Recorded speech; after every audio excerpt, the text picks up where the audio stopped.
Hello people of YouTube. We have a couple things to talk about here. I have finished season 1 of Designated Survivor.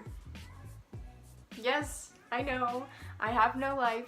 It's literally taken over my life, but it's fine. I finished season 1 and I'm here to talk about it. So basically in this video, what I'm going to be doing, I literally wrote myself a script. Because I wrote down like all of my feelings about all of the like major characters, then like random thoughts going back to my previous video, and just a whole bunch of things. So we're covering a lot this time. Before we get into anything, I forgot to do this in my previous video. There is a disclaimer. I'm going to be spoiling a couple things. I don't want to spoil too much, but there definitely are spoilers on this show, so yeah, let's get into it. Okay, so the first person I want to go over is FBI agent Hannah Wells, okay? She's still my freaking homegirl. Like, she's so great. She's so smart. She's so clever. She's so sneaky. Like, I don't understand how a single, like, person could, like, be so, like, I don't even have words for her. Like, she's just so freaking awesome. She literally gets caught up in like so many dangerous cases. Like, obviously that's her job, but like to this extent, like, I don't even know. It's literally insane, but somehow she always finds a way out of it and like cracks the case. Like, girl, you're great. There was one scene where she's trapped on this ship. She was captured, kidnapped, whatever. And she's on this ship in a storage unit, and literally, like, they have her locked up, like, her hands are locked and everything. And she takes her bra wire out, right? And she uses the freaking bra wire to unlock the freaking things. Like, I can't even think straight. Like, who would have thought to do that? Boobs save the day. It's a good thing. The next person I want to talk about is Jason Atwood, who was her boss. He's a really cool guy, you know, I really liked him. His son was kidnapped, and he was, like, not held hostage. I can't think of... Okay, here we go. The people that kidnapped his son made him confess to President Kirkman that he was the one that killed the terrorists that they had locked up, but it wasn't true. So he was like in prison and everything, and wow, just to get his son back, but his son ended up getting killed, and then Jason ended up getting killed because he was getting some information from the people on the ship that Hannah was on, and ended up emailing her like all of this information, and as he's doing that, he gets shot and killed by Lozano, who I like to call Lasagna because that's how I remember his name. Don't ask me. But yeah, this guy. Now let's get into this guy. I can't stand him. He's... I don't like him at all. Like, he is, first of all, he is the person that tried to kill President Kirkman. When was it? It was when Peter McLeish was getting turned into vice president. So after he was done talking and everything, like, he stepped aside, and Lozano's up in this window somewhere with a shotgun or whatever, or sniper, and shoots him. Luckily, it went like right past his heart. It didn't hit anything major, so he was in the hospital and everything, and he had surgery done, but he was fine. McLeish was only like president for I don't know the exact timeline of like how long he was in the hospital or whatever, but it wasn't very long that McLeish was vice president. But anyways, back to Lozano. He is part of this like domestic group or whatever that is trying to like take over the country and turn it into their own because they think that it should be run a different way, and I don't know, it's literally a mess. I don't like it. I don't like him. He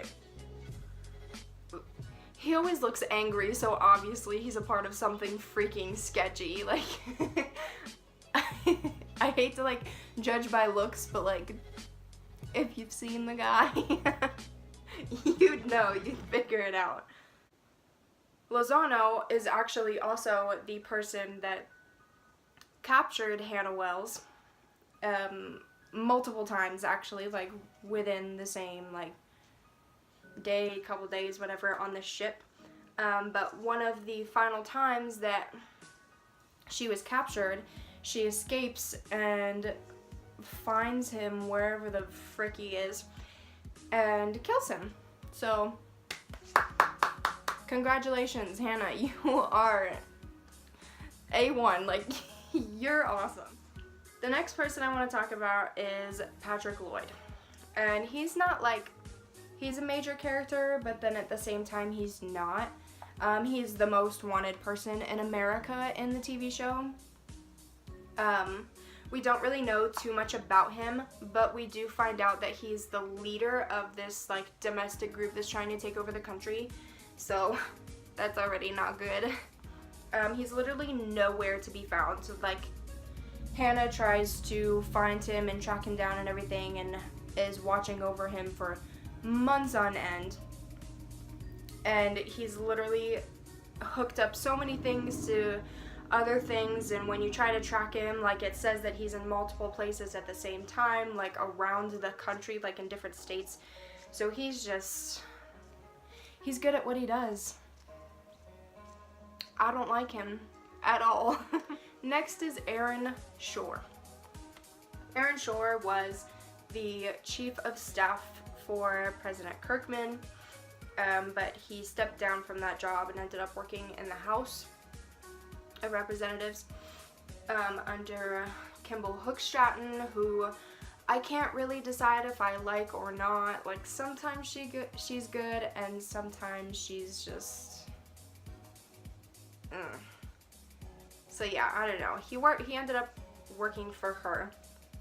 But Aaron, I wasn't sure about him at first. I thought he was pretty sketchy.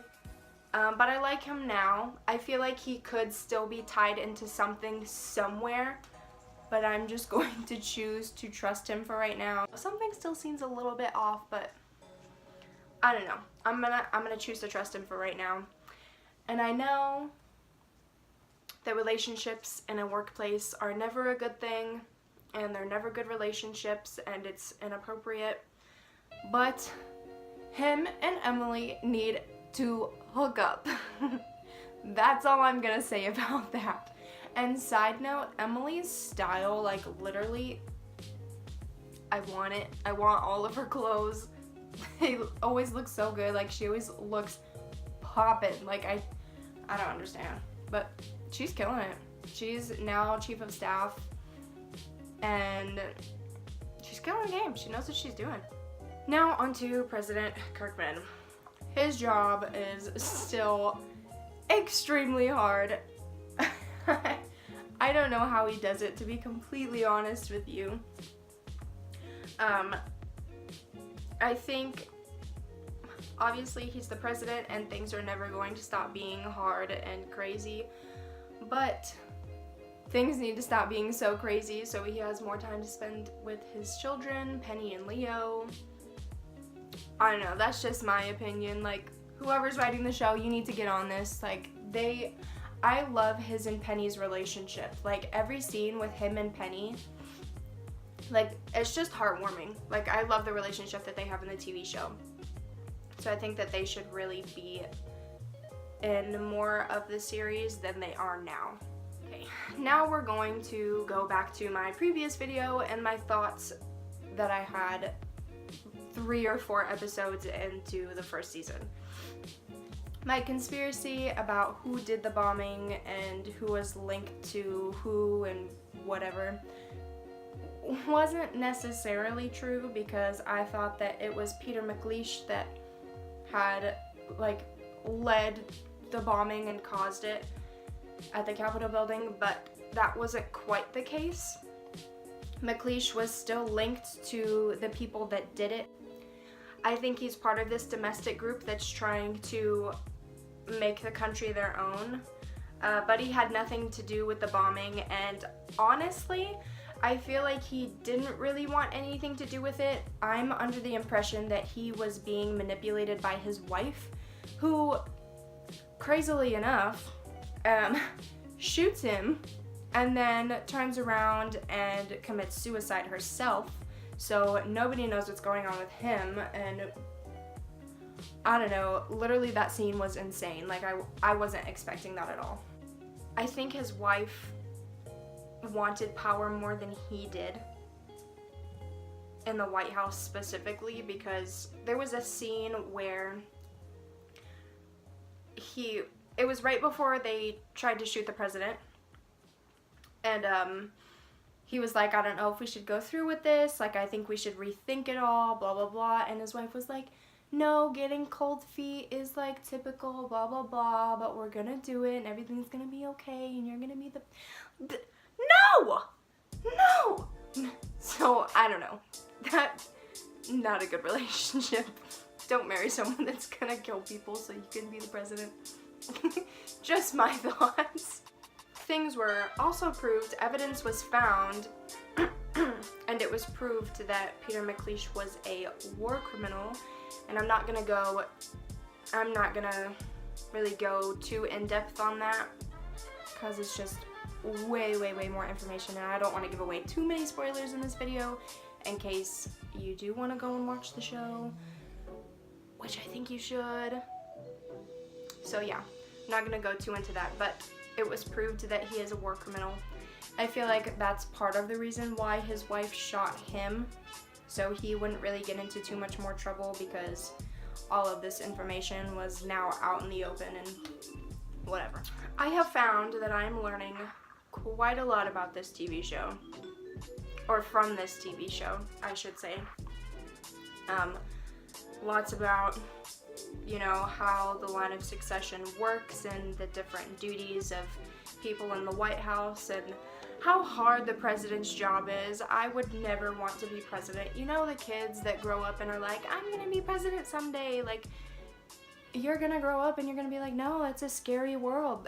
That's a lot of responsibility. Like, no thank you. I don't want to be the president anymore. Like, that's kind of like how I feel right now, because I don't know, I grew up like not wanting to be president. I wasn't one of those kids, but I thought, like, you know, it would be cool one day, like, to grow up and be like in such power or whatever. Not anymore. Like, I don't want that much responsibility. Like, I have a hard enough time being responsible for myself now. I don't want that. I don't want that ever. I do, however, think that it would be really cool to work in the White House. Yeah. I think it would be cool. As someone that's going to school for journalism, I think it would be really cool to be the press during, you know, sessions and whatever, working for newspapers and magazines that cover the politics and things that go on in the White House and like in our country, period. I think that would be really cool. I've also learned that rebuilding an entirely new Congress and like holding the government down and everything while still having to deal with current and ongoing issues is a lot harder than you'd think. Like, I can't even imagine what all of these people are going through in the White House, like, over the span of this, like, first year that President Kirkman is, like, in charge. Like, it's chaos. It's honestly just chaos. That's all it is to me, and I could never do it. So props to all of them. They're doing a great job. People in politics will surprise you. I don't think you should ever assume people's beliefs and how they will react in certain situations, and how they will respond to certain issues, because they are tied to certain people You're led to believe that they'll think and believe like these people as well, and sometimes that's not always the case. That's another thing that I've learned. Just don't assume. People will definitely surprise you. My last comment is I recommend this show. I'm only a season in. There's like 1.5 seasons, but I recommend this show to literally anyone and everyone, whether you're interested in politics or not. It's just very, very intriguing, and it keeps you on your toes like all the time. And the fact that it literally could be so real, like I mentioned in my previous video, I think one of the draws is that it could be so realistic. So if you don't have a Hulu account, get one and watch Designated Survivor. Oh my god, I literally can't stress it enough. Like, this show is so important, and I love it, and it's great. Everyone should watch it. Okay, that's it, guys. Thank you for listening to me ramble yet again. I'll probably come back when I finish the next 10 episodes of the 2nd season, because I'm crazy obsessed, but you know, it's fine. I could just be talking to myself right now. It's okay. It's okay. If you're here and you made it to the end of this video, thank you for watching. You're all great. Make sure you check the link in the description for all of my social media and my other channel where I sing and cover songs. I haven't posted in a while, but go check out what is on the channel right now. And yeah, so thank you for watching if you've made it this far, and I'll see you in the next video. Bye!